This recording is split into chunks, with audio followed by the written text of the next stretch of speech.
চললো, হুকুম মেনে চললো, এরপর ডান বাম হওয়ার পরে তুমি তাকে আঘাত করে থাপ্পড় মারো, ধমক দাও, গালিগালাজ করো।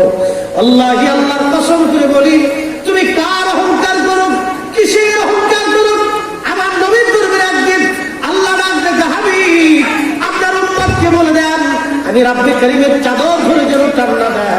আল্লাহর নবী আশ্চর্য হয়ে গেলেন, ডাক দিয়ে বললেন, রাব্বে কারীম আমার উম্মতকে আপনার চাদর ধরে টানি। আল্লাহ ডাক দিয়ে বললেন, হাবিব অহংকার আমি আল্লাহর চাদর, আপনার উম্মতকে বলবেন উম্মত যেন অহংকার না করে। এই অহংকার আমি আল্লাহর চাদর, অহংকার আমি আল্লাহর চাদর, অহংকার আমি আল্লাহর চাদর। কিন্তু দেখেন তো, আপনি একটু পরিসংখ্যান করেন, আপনি পরিসংখ্যান করেন, মানুষের লেখাপড়া করলে মানুষের বিবেক হয়। কি আশ্চর্য, আমার শহরের এই বাংলাদেশের যত বড় বড় শহর আছে, এই শহরগুলিতে দেখেন অধিকাংশই যেই বাড়িতে কাজের নিয়ে আছে, তো অধিকাংশই দেখবেন 80% অর্থাৎ 80% ফ্যামিলির শিক্ষিতা এবং শিক্ষিত। তো যেই বাড়িতে, যেই মহিলার বাড়িতে কাজ করে, সে মহিলা শিক্ষিত না, তো লেখাপড়া হওয়ার করার পরেও সে কাজের নিয়ে ত্রুটির মধ্য দিয়ে তারে আঘাত করে ফেলে, কষ্ট দেয়। কি এক বাচ্চার জীবনের ঘটনা মনে পড়লো। এক বাচ্চার রুম, বেডরুম, বিছানা তৈরি করে দিতে এক দাসী। তো 30 বছর ধরে দাসী খুব বিশ্বস্ততার সাথে এই বাচ্চায়ের বিছানা, রুম পরিষ্কার করে দেয়, বিছানা তৈরি করে দেয়। একদিন দাসী মনে মনে চিন্তা করছে, 30 বছর ধরে বাচ্চার বিছনা তৈরি করে দিলাম, এই বিছনার ভিতরে বাচ্চা আরাম করে, বাচ্চা ঘুমায়, বিছনাটা না বলে কেমন মজার বিছনা, আজকে আমি একটু শুয়ে দেখি দেখে কেমন মজা। তো বাচ্চাহের বিছনা দাসী শুইছে, শোয়ার পরে একটু আরাম আরাম লাগছে, সে চিন্তা করছে আরেকটু পরে উঠি, বাচ্চা তো আর আসে নাই, তো আরেকটু পরে করতে যেয়ে দাসী ঘুমাই পড়ছে। কিছুক্ষণ পরে বাচ্চা ঢুকে দেখে যে তার বিছনায় দাসী শুয়ে দিচ্ছে। বাচ্চা হিফাজত তো যাই নাই, বাচ্চা তো বাচ্চাই। বাচ্চা এবার পাহারাদারকে ডেকে বলে দেয়, এই মেয়েকে ধরে নিয়ে যাও। কত বড় সাহস, আমি বাচ্চার বিছনার মধ্যে ঘুমিয়ে আছি। দাসীকে ধরে নিয়ে যাওয়া হলো, বাচ্চাকে রাজ দরবারের সামনে, মসনদের সামনে নিয়ে যাওয়ার পরে বিচার হবে। বাচ্চা ঘোষণা করে দিলেন, এই দাসীর পিঠের মধ্যে 100টা বেতের আঘাত করা হোক। তার পিঠের মধ্যে যখন বেতের আঘাত করা হচ্ছিল, বেতের আঘাত করার কারণে পিঠ ফেটে ফেটে, চামড়া ফেটে ফেটে রক্ত বের হচ্ছিল। দাসী তখন হাসে, দাসী কাঁদে না। বাচ্চা ডেকে বলে, কিরে দাসী, 100টা বেতের বাড়ি খাওয়ার পরে তুমি হাসো, তুমি কাঁদো না, কারণ কি? দাসী ডাকতে বলে, বাচ্চা আমি আমার নিজের ব্যথার জন্য হাসি না, আমি আপনার চিন্তায় করে হাসতেছি। কারণ কি? আমার সঙ্গে তোমার খুশি। বলে, বাচ্চা 30 বছর আমি আপনার বিছনা বানাই দিই, 30 বছর আমি আপনার দাসী, একটা দিনের জন্য আপনার বিছনার মধ্যে পিঠ লাগাই নাই।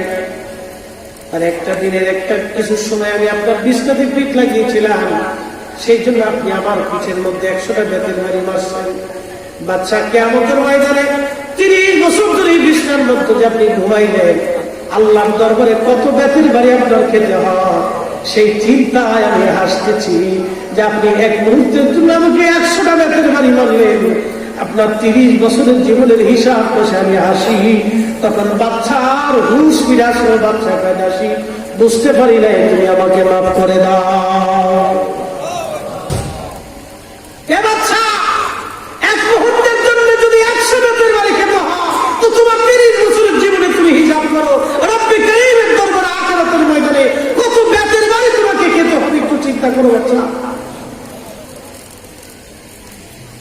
মানুষের বিবেক তৈরি হবে কবে? বিবেক কবে তৈরি হবে বলেন? বিবেক কবে তৈরি হবে মানুষের? শুনিয়া যান, ইব্রাহিম বিরাধামকে এবার মুর্শিদ ডেকে বলে, বাবা আরো 12 বছর কাটাইতে হবে।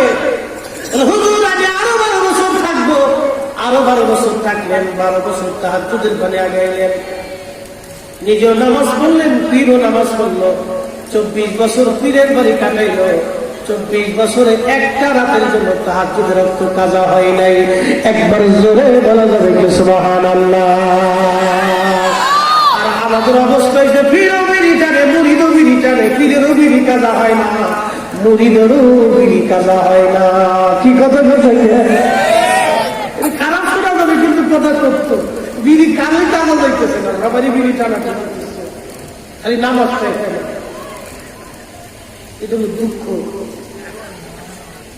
এই জন্য তো আমরা পিছনে ঘুরে যেতেছি।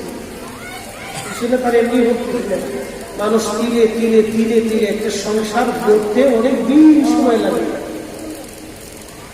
সংসার গড়তে অনেক দিন পর্যন্ত সময় লাগে, কিন্তু একটা ভেঙে ফেলে কিন্তু নষ্ট করতে একটু আগুন ধরিয়ে করে শেষ হয়ে যায়। কিন্তু একটা বাড়ি তৈরি করতে তার অনেক পরিশ্রম লাগে, অনেক দিন পর্যন্ত তার টাকা রুজি করতে হয়, অনেক দিন পর্যন্ত মিস্ত্রির এটাকে উঠা, কিন্তু বিল্ডিংটা নষ্ট করে দেওয়ার জন্য আগুন ধরাই যায়, মাত্র কয়েক ঘন্টার ভিতরে শেষ হয়ে যায়, অসুবিধা শেষ। তো ঠিক সুন্নিয়ত এইভাবে হাত ধরে এসেছিল আউলিয়া কেরামের। খাজা মাইনুদ্দিন চিশতি, মুজাদ্দিদ আল-ফাসানি, শেখ আব্দুল হক মুহাদ্দিস দেহলভী, ইমাম আহলে সুন্নাত আলা হযরত রাহিমাহুল্লাহ তাআলা আলাইহির রাহমা, তাদের জীবনীতে আসছে তারা পড়লেন কখন, লেখলেন কখন, আর ইবাদত করে কাটিয়েছেন সারা জিন্দেগি, সংসার করলেন কখন। একসাথে বলা যাবে না সুবহানাল্লাহ? আর একটু জোরে বলেন তো সুবহানাল্লাহ। তাদের জীবন পর্যালোচনা করলে মাথা খেয়ে হয়ে আসে। তারা করছেন কি আর আমরা করলাম কি?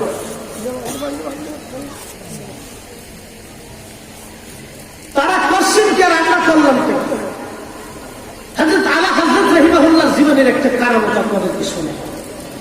উনি তো জীবনে অনেক দিন কিতাব লিখছেন,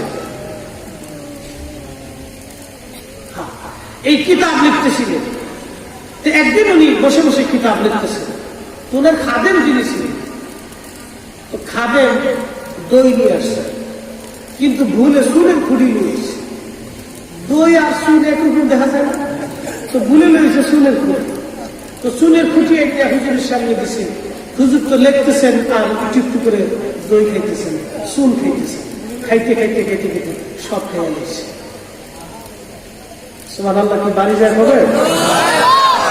আপনি একটু খান তো এক কোটি দই, চুল। হসপিটাল ছাড়া রাস্তা আছে? উনি তো পুরা চুল খেয়ে ফেলেছে।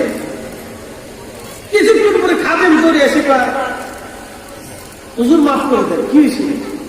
আমি তো দইয়ের বদলে তো চুলের খুঁটি দিয়ে গেছি না। আলা হযরত রাহিমাহুল্লাহ, আমি তো বিসমিল্লাহ বলে খেয়ে ফেলেছি।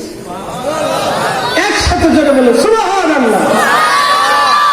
দেখেন আল্লাহ রাব্বুল কারীম তাদেরকে কি মর্যাদা দান করছেন।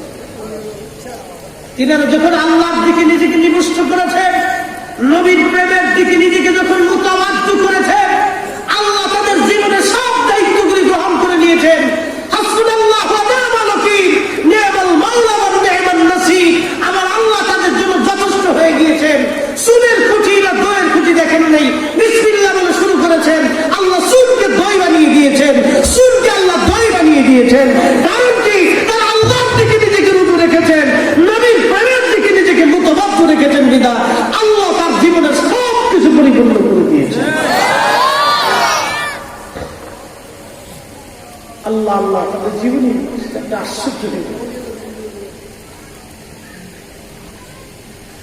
হযরত ইব্রাহিম বিন আদহাম আরো 12 বছর পরিশ্রম করলেন, পীরের দরবারে 12 বছর কাটিয়ে দিলেন। শেষের দিকে তার তোদের সময় পানি উঠাইতে যাবেন, আবার পীর ভাইয়ের সাথে ঝগড়া হলো। এবার ওই দিন সেই পীর ভাই তার মুখের মধ্যে থাপ্পড় মেরে দিলেন। এবার আগের বছরের 12 বছর আগে তিনি থাপ্পড় মেরেছিলেন, এখন তিনি থাপ্পড় খাইলেন। খাওয়ার পরে তার হাতটা ধরে বললেন, ভাই আমি তোমার অনেক কষ্ট দিয়ে ফেলেছি, আমাকে ক্ষমা করে দাও।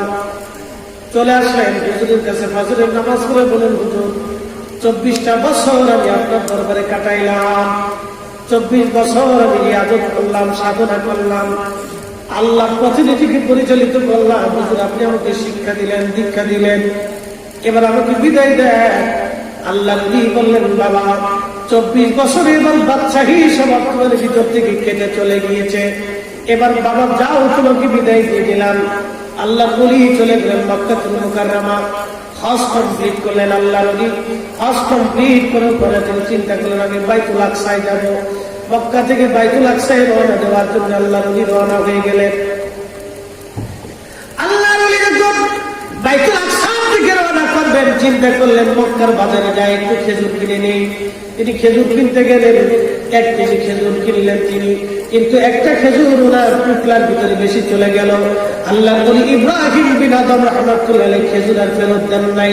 চিন্তা করলেন একটা খেজুর তেমন আর তেমন কিছুই না।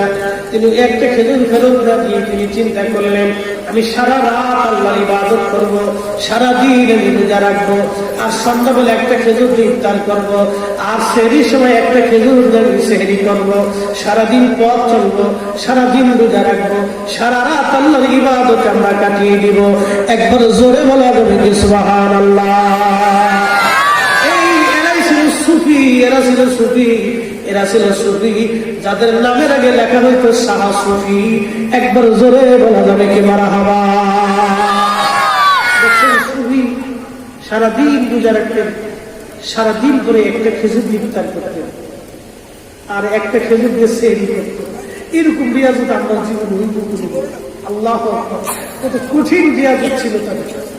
এই রিয়াজত করতে করতে করতে করতে বাইতুল আকসাতে গেলেন। যাওয়ার পরে চিন্তা করলেন যে মাগরিব হয়ে গেছে, এশার নামাজ পড়ে বাইতুল আকসাতে একটু বিশ্রাম করি, সকালবেলা ফজরের নামাজ পড়ে আবার রেগুলার ইবাদতের টাইম মেনটেন করব। তো বহুদিনের ক্লান্তি পরিশ্রম দূর করার জন্য উনি হাতের ডানার উপরে মাথা রেখে বাইতুল আকসার বারান্দা শুয়ে বসছে। শুয়ে যখন পড়েছে, শুয়ে পড়ার পরে স্বপ্ন দেখে 2 জন ফেরেশতা আসছে বাইতুল আকসার বারান্দা। একজন আর একজনকে ডাক দেয়, বলে এরে ভাই ফেরেশতা চিনচুরি, এ আল্লাহর বান্দার নাম কি জানো? নি কয় না, ইনি জগন্নাথ। আল্লাহ বলি ইব্রাহিম বিন আদম বাদশাহী ছেড়ে দিয়ে আল্লাহকে পাওয়ার জন্য রাস্তায় বের হয়ে গেছে। বলে তাই নাকি? কিন্তু আজকে 1 মাস হলো, 1 মাস হলো তার কোন দোয়া কোন ইবাদত আল্লাহর দরবারে মঞ্জুর হয় না, তার কোন দোয়া কোন ইবাদত আল্লাহর দরবারে মঞ্জুর হয় না। তো বলো কি জন্য? বলে সে মক্কার বাজার থেকে খেজুর কিনে চলে 1 কেজি, একটা খেজুর বেশি চলে আসছে, সে ফেরত দেয় নাই। ওই একটা খেজুর খাওয়ার জন্য আজকে 1 মাস হলো তার কোনো ইবাদত মঞ্জুর হয় না, কোনো দোয়াও কবুল হয় না। অথচ আল্লাহর ওলিরা তারা মুস্তাজাবুদ দাওয়া হয়ে যায়, তারা দোয়া করতে দেরি হয়, আল্লাহর দরবার থেকে কবুল হইতে দেরি হয় না। একবার জোরে বলা যাবে কি সুবহানাল্লাহ। এ নবীর উম্মত দেখেন তাদের মর্যাদা কত, এই উম্মতের দাম কত, এটা বুঝাইতে গেলে আমার আরেকটা পাঠ করতে হবে।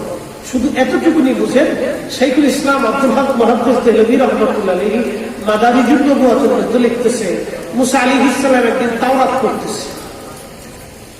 তো তাওরাত করতে গিয়ে দেখতেছে একদল উম্মত অনেক মর্যাদা, তাদের 70 গুণ মর্যাদা দেখা যাইতেছে। মুসা আলাইহিস সালামকে আল্লাহ এই উম্মত আমাদের দান করো। আল্লাহ কয় না, এটা তোমার জন্য বরাদ্দ না, এটা আমি আমার আখেরি নবীর জন্য বরাদ্দ করে রাখছি। মুসা আলাইহিস সালাম কয় আল্লাহ নবীর উম্মতের যদি এত মর্যাদা, হাতে নবীর মর্যাদা কত? আল্লাহু আকবার, আল্লাহু আকবার। আরে আরেকটু জোরে বলুন আল্লাহু আকবার। মুসা নবী ডাকতে আল্লাহ নবীগিরির দরকার নাই, ও নবীর উম্মত বানায় দাও, ও নবীর উম্মত বানায় দাও, ও নবীর উম্মত বানায় দাও। হে নবীর উম্মত, হে নবীর উম্মত, শুনেন, আজকে যারা বলতেছেন না নবী অতিরিক্ত প্রশংসা করি, ভালো করে শুনে নেন। আমার নবীর উম্মতের মর্যাদা দেখে জালিলুল কদর পয়গম্বর মুসা, ঈসা, হযরত আদম, নূহ, ঈসা, ইউসুফ এবং ইদ্রিস সহ হযরত নবী আলাইহিস সালাম তারা এই নবীর উম্মত হওয়ার ঘোষণা করেছিল। অতএব এই নবীর কত দাম, এত দাম, এ দামের কোন সীমানা খুঁজে পাওয়া যাবে। অতিরিক্ত করবো কখন? অতিরিক্ত প্রশংসা করার তো সময় আমাদের হাতে না। উম্মতের যদি এত দাম হতো, নবীর দাম কত, নবীর দাম কত। এই জন্য আল্লাহ কোরআনে বলছেন খায়রা উম্মাতিন উখরিজাত লিন-নাসি তা'মুরুনা বিল মা'রুফ, সর্বশ্রেষ্ঠ যাকে তোমাদেরকে বানিয়েছি লিন-নাস, মানুষের জন্য তোমাদের দুইটা কাজ হবে, তা'মুরুনা বিল মা'রুফ ওয়া তানহাউনা আনিল মুনকার, মানুষদেরকে ভালো কাজের দিকে ইনভাইট করবে, খারাপ কাজ থেকে ফিরিয়ে রাখবি। কষ্ট হচ্ছে আপনাদের? অসুবিধা হয় না তো? তাহলে একসাথে জোরে বলি তো আল্লাহু আকবার, জোরে বলি আল্লাহু আকবার, বলি ইয়া রাসূলুল্লাহ, ইয়া হাবিবাল্লাহ। অনেকে তো কইল যে শিরক করে দিচ্ছে, মওদুদে টাকমা এরা জিকির তো জিকিরটা না, এই আল্লাহ জিকির যেখানে হয় নবীর জিকির সেখানে হবে। রাফা'না যিকরা, আল্লাহর ফয়সালা, আমাদের কোনো ফয়সালা না। ফয়সালা কার? আল্লাহর ফয়সালা। নতুন করে সংবিধান পরিবর্তন হওয়ার সুযোগ আছে? বাংলাদেশের পার্লামেন্টের সংবিধান পরিবর্তন হবে, আল্লাহ কোরআনের সংবিধান পরিবর্তন হবে? যদি কোরআনের সংবিধান পরিবর্তন নাই হয়, এই কোরআনে নবীর ইজ্জত যা দেওয়া হয়েছে তাই থাকবে, কমানোর কোন সুযোগ উম্মতে।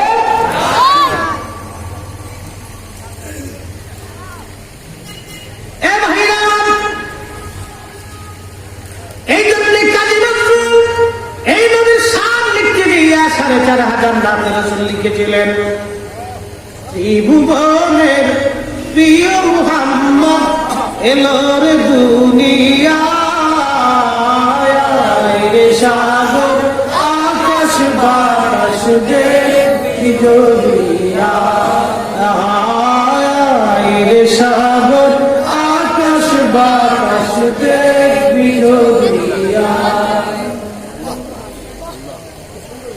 আমি যদি আরব হতাম, কি আবেগের কথা, আমি যদি আরব হতাম, মদিনারি পথ সেই পথ দিয়ে হেঁটে যেতেন নূর নবী হযরত,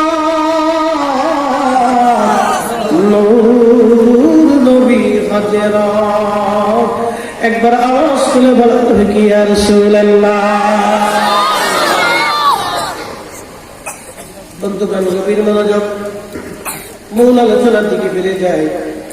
ইব্রাহিম বিন আদম রাহমাতুল্লাহ আলাইহি, তিনি দুই ফেরেশতার কথোপকথন শুনলেন, ঘুম ভেঙে গেল তার। তাহাজ্জুদ বলে চিৎকার মেরে মেরে কান্দে, আল্লাহ এই হালতে তুমি আমার মরণ দিও না, তুমি আমার মরণ দিও না, আল্লাহ মরণ দিও না। ওই যে আল্লাহ বলছে ইন্নামাল মুমিনুনা আল্লাযীনা ইযা যুকিরাল্লাহু ওয়াজিলাত কুলুবুহুম, নিশ্চয় তারাই মুমিন, আল্লাহ স্মরণ আসার সঙ্গে সঙ্গে তাদের অন্তরগুলি আল্লাহর ভয়ে প্রকম্পিত হতে থাকবে, আল্লাহর ভয়ে প্রকম্পিত হতে থাকবে। এ শহরের মুসলমান, তাহলে খুঁজে খুঁজে আজকের মাহফিলে আমরা কয়জন বসেছি আর কয়জন লটপটি চটপটি সারভাইজে মিলে খাচ্ছি? কি কথা কন থাকে? এই আয়াত থেকে তো মুমিন হেরে খুঁজে পাওয়া যেতেছে, আর দূরে যাওয়ার দরকার। যদি আল্লাহর ভয় অন্তরে থাকতো তাহলে চিন্তা করতো, আল্লাহ তখন বাসি না মরি মাহফিল হচ্ছে, একটু বসে শুনে আসছে, একটু জিকিরের হালতে বসি নাই তো। আল্লাহ আল্লাহ আল্লাহ, কষ্ট হচ্ছে আপনাদের? তাহলে আসেন একটু জিকির করি। বলে হুজুর জিকির কেন করবো? অনেকে আমাদের জিকিরটাকে পছন্দ করে, কয় যে না দেহ বন্ডামি শুরু করছে। বাবা না, আল্লাহ আল্লাহ রসুলের জামানাতে ফরজ নামাজের পরে জোরে জোরে জিকির হইতো। সাহাবায়ে কেরাম দলবদ্ধভাবে ফরজ নামাজের পরে জোরে জোরে জিকির করতেন। বুখারী শরীফের মধ্যে আসছে, একবার জোরে বলা যাবে কি মারহাবা।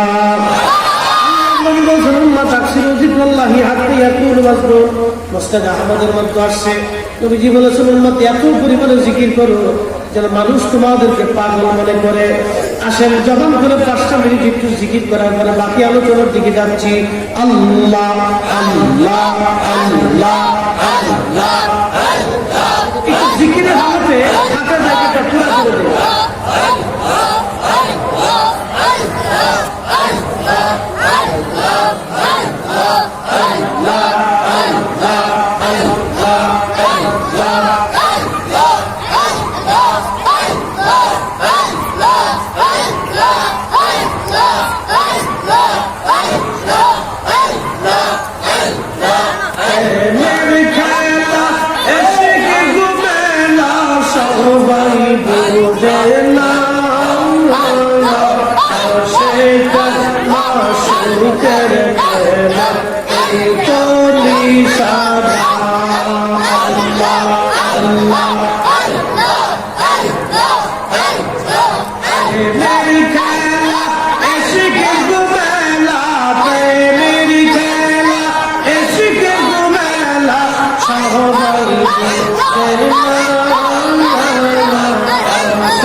মশার করলাম।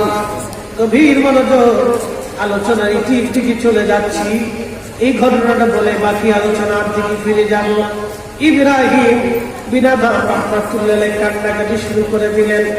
আবার চলে আসলেন তিনি মক্কায়। আরো 1 মাস সময় পার হয়ে গেল মক্কায় আসতে আসতে। চলে গেলেন সেই খেজুরের দোকানদারের কাছে, যার কাছ থেকে 1 কেজি খেজুর কিনেছিলেন। একটা খেজুর বেশি চলে গিয়েছিল। আল্লাহর ওলি যায় দেখলেন ওই খেজুরের দোকানদারে একজন ছেলে বসা আছে। সালাম দিলেন, জিজ্ঞেস করলেন, বাবা 2 মাস আগে এই দোকানের একজন মালিক ছিল বৃদ্ধ, আজকে তিনি কোথায় আছেন?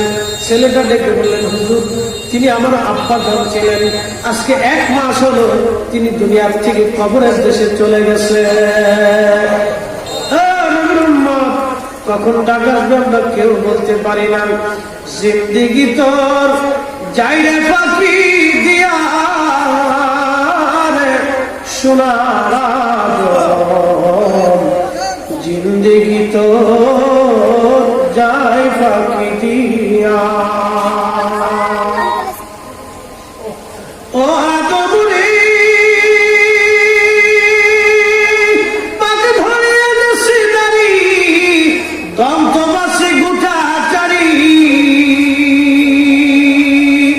সমর জারি গিয়াছে কুড়িয়ার সোনার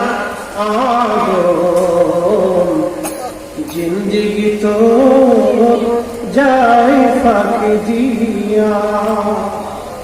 জিন্দেগি তোর যায় ফাঁকি দিয়া সোনার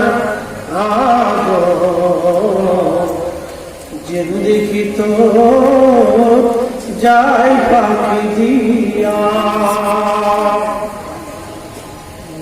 কত বড় বড় বাড়ি পড়ে থাকবে, কত সুন্দর দামি গাড়ি পড়ে থাকবে, বাবার খাট পড়ে আছে, বাবার আলমারিটা পড়ে আছে, বাবার সেই পোশাক গুলি আজও পড়ে আছে, বাবার সেই সুন্দর সুকেশটা আজও পড়ে আছে। বাবা যে পুরস্কার পেয়েছিল সেই পুরস্কারের কার্ডটা এখনো ঘরের মধ্যে মজুদ আছে। বাবার ছবিটা এখনো ঘরের মধ্যে বাঁধিয়ে রেখেছে সন্তান, কিন্তু একজন নাই, বাবা নাই, 2 মা দুনিয়ার মধ্যে নাই। স্মৃতিগুলি থাকবে কিন্তু মানব দুনিয়ার মধ্যে থাকে না। বাবাজি সময় আমাদের কোন দিন জানি মৃত্যুর ডাক আসে। ওই কবর দেশ থেকে মা, ওই বাবা কবর থেকে ডাকে, আমার খোকা বুঝি আজকে সুন্নি আলিফুল কোরআন মাদ্রাসায় মাহফিলে আমার খোকা বুঝি গেছে। আমার খোকা আজকে দোয়া করবে, এই দোয়াগুলি কবর থেকে আমি পাইব। কিন্তু খোকা মাহফিলের 4 দিয়ে ঘুরে খোকা মাহফিলে বসে। খোকা মাহফিলে লাখ কোটি কোটি বিভিন্ন জিনিস কিনে নিয়ে খোকা বাড়ি চলে যায়। ছেলের মায়ায়, সন্তানের মায়ায় খোকা চলে গেছে। কিন্তু এই খোকার জন্য একদিন বাবা সুন্দর খাবার কিনে বাড়ি গিয়েছিল, সেই দিন খোকা আজকে ভুলে গিয়েছে। এই জন্য আল্লাহ বলেন, ইয়া আইয়ুহাল্লাযীনা আমানু, হে ঈমানদার, লা তুলহিকুম আমওয়ালুকুম, সম্পদের প্রেমে পড়ে, ওয়ালা আওলাদুকুম, সন্তানের মোহে পড়ে। সম্পদের ভালোবাসা, সন্তানের ভালোবাসা, আন যিকরিল্লাহ, আমি আল্লাহর জিকির থেকে গাফিল হইও না, আমি আল্লাহর জিকির থেকে গাফিল হইও না। যদি হও ওয়াবাইয়াফআল যালিকা ফাউলাইকা হুমুল খাসিরুন, তুমি ক্ষতিগ্রস্ত হবা, তুমি ক্ষতিগ্রস্ত হবা, তুমি ক্ষতিগ্রস্ত হয়ে যাবা। এই জন্য সম্পদের প্রেমে, সন্তানের মোহে পড়ে আল্লাহর জিকির থেকে গাফিল হওয়া যাবে না।